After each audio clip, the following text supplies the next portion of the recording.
And the big story at 5 o'clock, survivors speaking out the ongoing battle for settlement for victims of sex abuse within the Catholic Church and the key testimony inside the courtroom today. Welcome into the news at 5, everyone. I'm Rick Ritter. And I'm Nikki Zizaza. Baltimore's archbishop did not testify today at the church's bankruptcy case, despite efforts to subpoena him. That angered some victims of sexual abuse who want a settlement and closure. Hey, WJZ investigator Mike Helgren live at the federal courthouse with much more on what they're saying tonight. Mike, good evening. Good evening, Rick. Nikki, this is painful for them, and they want a settlement for the abuse they suffered and closure. Now, the number 2 in command of the church did testify about the finances of the archdiocese, and new at 5 moments ago, he spoke to us. I feel like we're waiting for a miracle that may not happen for a long time. It's been a long, hard road. Survivors of sexual abuse in the Archdiocese of Baltimore have been waiting years to settle their cases and wanted to see Archbishop William Lori take questions about the church's finances in bankruptcy court. But he was successfully able to quash a subpoena, his lawyers arguing Archbishop Lori could not cancel certain commitments he had on his calendar. Survivor Frank Schindler called Lori the elephant not in the courtroom. He had an opportunity here.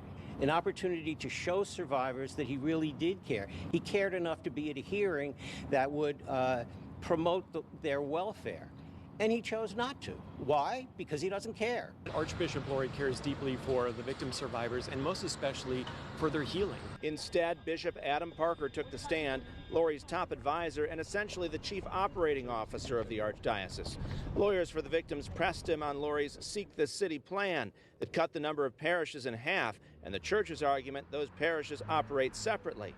It's important as the victims are trying to get an accurate picture of Archdiocese finances, especially where the money goes when properties are sold. Our goal through this process has been to compensate victim survivors, those who have been harmed, their lives have been impacted, and the recovery is long and it's complicated. They're trying every trick in the book to say they're separate entities, and it's obvious that they're not. It's just insane. Last November, Lori told WJZ Investigates he wants to settle with victims. From the very beginning, we have said that we will put the resources of the church toward a settlement. Survivor Teresa Lancaster has waited years for justice and is not convinced. We're frozen in time. We're frozen because of Archbishop Lori, who didn't even bother to show up today.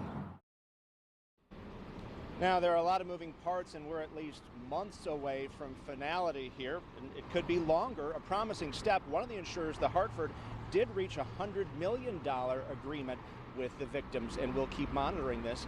We are live in your corner at Federal Court. Mike Helgren, WJZ. We'll see how it plays out, Mike. Thank you.